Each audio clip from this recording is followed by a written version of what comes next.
નમસ્કાર।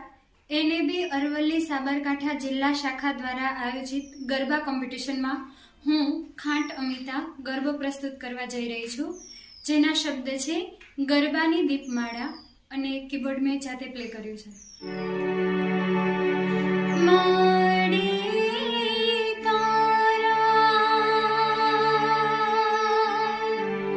દર્શન